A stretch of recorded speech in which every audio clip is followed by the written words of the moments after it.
మీరు ఏదైనా ఒక పని స్టార్ట్ చేసి భయపడుతూ వెనకడుగు వేస్తున్నారా? So that is the secret of your success. అదేంటి భయం సీక్రెట్ ఎలా అవుతుంది అనుకుంటున్నారా? మనం భయపడిన ప్రతిసారి ఫెయిల్ అవుతామని అర్థం కాదు. మనం భయపడ్డప్పుడల్లా మన బాడీలో ఒక వైబ్రేషన్ క్రియేట్ అవుతుంది.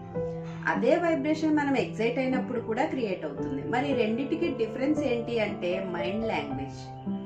మనము భయపడినప్పుడు వచ్చే వైబ్రేషన్ ని మన మైండ్ డేంజరస్ సిచ్యువేషన్ కింద స్టోర్ చేసుకుంటుంది. మనం ఎక్సైట్ అయినప్పుడు వచ్చే వైబ్రేషన్ ని మన మైండ్ ఆపర్చునిటీ సిచ్యువేషన్ కింద ఫీడ్ చేసుకుంటుంది. ఫర్ ఎగ్జాంపుల్, మీరు ఒక క్లయింట్ కి ప్రెజెంటేషన్ ఇవ్వాలనుకోండి. మీరు 100% పర్ఫెక్ట్ గా ప్రిపేర్ అయ్యి చెప్పడానికి వెళ్లే ముందు ఐఎమ్ నర్వస్ అని ఫీల్ అవుతూ వెళ్ళారనుకోండి, మీరు ప్రాపర్ గా ప్రెజెంటేషన్ ఇవ్వలేరు. అదే ఆ నర్వస్నెస్ ని ఎక్సైట్మెంట్ కింద ఫీడ్ చేసుకుని వెళ్ళారనుకోండి, మీరైన దానికన్నా 100% ద బెస్ట్ ఇవ్వగలుగుతారు. That is the power of our mind language.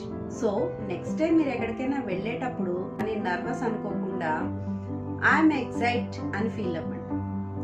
వెంటనే మీ మైండ్ సెట్ మారిపోతుంది. మీ మైండ్ సెట్ మారిపోతే మీ బాడీ లాంగ్వేజ్ మారుతుంది, మీ ప్రెజెంటేషన్ స్కిల్స్ పెరుగుతాయి. సో ఈ వీడియో మీకు నచ్చినట్లయితే ఐఎమ్ ఎక్సైట్ అని మెసేజ్ చేయండి. ప్రతి విషయానికి భయపడే మీ ఫ్రెండ్కి వీడియోని షేర్ చేయండి. డే 4 సక్సెస్ మంత్ర కోసం నా వీడియోస్ని ఫాలో అవ్వండి.